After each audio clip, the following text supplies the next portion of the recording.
آج آپ اس منظر کو دیکھ کر موبائل اسکرین کو پکڑ کر آپ تسلی سے دیکھتے ہو، لیکن جس ملک میں یہ ہو رہا ہے مسلسل جھٹکے ان کے یہاں پائے جا رہے ہیں، تو وہاں کی عوام سے تو پوچھو، وہاں کے بچوں سے تو پوچھو، وہاں کے کالج کے چلانے والے پرنسپل سے تو پوچھو، وہاں کے حکومت کے حکمرانوں سے تو پوچھو، وہاں کی عوام سے تو پوچھو، وہاں کے بچے اور عورتوں سے پوچھو، ان کے دل میں دہشت کا کیا عالم ہوگا، کتنی دہشت ان کے اندر ہوگی۔ آج بچے وہاں کے ملبوں میں دبے ہوئے نکل رہے ہیں۔ اللہ تعالیٰ جسے بچانا چاہتا ہے اسے اس ملبے میں بھی بچا ڈالتا ہے جس ملبے کے اندر بچنے کی کوئی امید نہ ہو۔ وہ بچی ایک چھوٹی سی اپنے چھوٹے سے ننھے سے بھائی کو لے کر ایک ملبے کے اندر سے گہار لگا رہی ہے کہ تم مجھ سے کوئی بھی قیمت چکا لینا،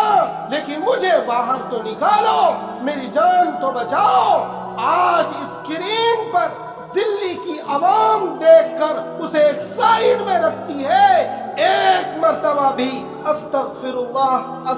اللہ ربی من کل ذنب کہنے کی اسے توفیق نہیں ہوتی۔ ان بچوں سے تو پوچھو جو بے گناہ بچے تھے، جو ملبے میں دب چکے ہیں، جو ٹاور کے نیچے گر کر دب چکے ہیں۔ تو ایسے حالات میں ہمیں اپنے اوپر استغفار کرنے چاہیے، ہمیں اپنے لیے استغفار کرنے چاہیے۔ اپنی مسجد میں بیٹھ کر شاید کسی نے کوئی سورہ پڑھی ہو اور یہ اللہ سے گہار لگائی ہو، اے رب ذوالجلال اس طرح کے قہر سے ہمیں تو بچا لیجئے، اس طرح کے غضب سے ہمیں بچا لیجئے۔ اگر دلی کی سرزمین پر یہ نوبت آ جاتی تو ہمارا کیا حال ہوتا، اس کو تو ذرا سوچو۔ ہم اس طرف کو نہیں سوچتے، ہم اسکرین پر دیکھ کر نظارہ دیکھتے ہیں اور پھر موبائل بند کر کے نیند میں چلے جاتے ہیں۔ کسی کے دل میں یہ خیال تک نہ آیا،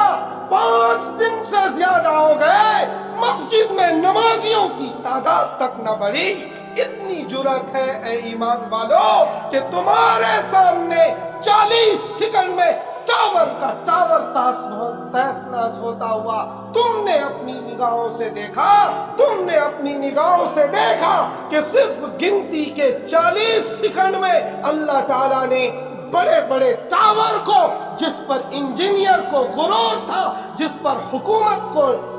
ناز تھا کہ یہ ہمارے ملک کے عظیم ٹاورز ہیں، یہ 100 سال یا 300 سال تک اسے کچھ نہیں ہو سکتا، یہ اتنے پوائنٹ تک کے زلزلے کو جھیل سکتا ہے۔ اللہ تعالیٰ نے اسے اس طرح جھرجھرا دیا کہ تم نے دیکھا کہ آج وہ ملبہ بن چکا ہے۔ اور ہم نے ایک ٹائم بھی اللہ تعالیٰ سے ہاتھ جوڑ کر بھی اور دعا کرنے کے لیے ہاتھ اٹھا کر بھی اللہ سے بھیک نہ مانگی کہ اے رب ذوالجلال ہمیں بچا، ہمارے بچوں کو بچا۔ یاد کرو جب وہ حاملہ خاتون ملبے کے اندر بچے کو جنم دے رہی ہوگی، تمہاری عورتیں تو ہاسپٹلوں میں جا کر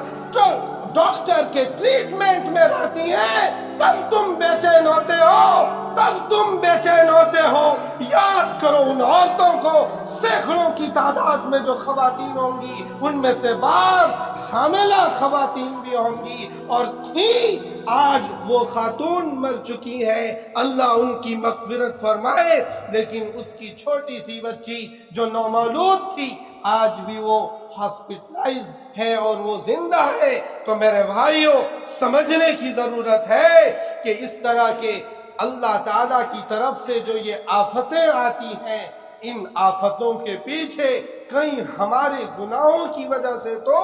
یہ آفت نہیں آ رہی، کہیں میرا اللہ تو مجھ سے ناراض نہیں ہے، کہیں پروردگار عالم تو مجھ سے ناراض نہیں ہے۔ آج پوری دنیا اس کے لیے مدد کر رہی ہے کہ ان بچوں کو، ان عورتوں کو ملبے سے نکال کر ان کو، اگر کوئی جاں بحق ہو گئے تو ان کے لیے قبریں بنائی جا رہی ہیں، اور جو زندہ نکل رہے ہیں ان کو ہاسپٹل پہنچا کر ان کے لیے علاج معالجے کا انتظام کیا جا رہا ہے۔ اس لیے ہمیں اس طرح کے زلزلوں سے سبق لینا چاہیے۔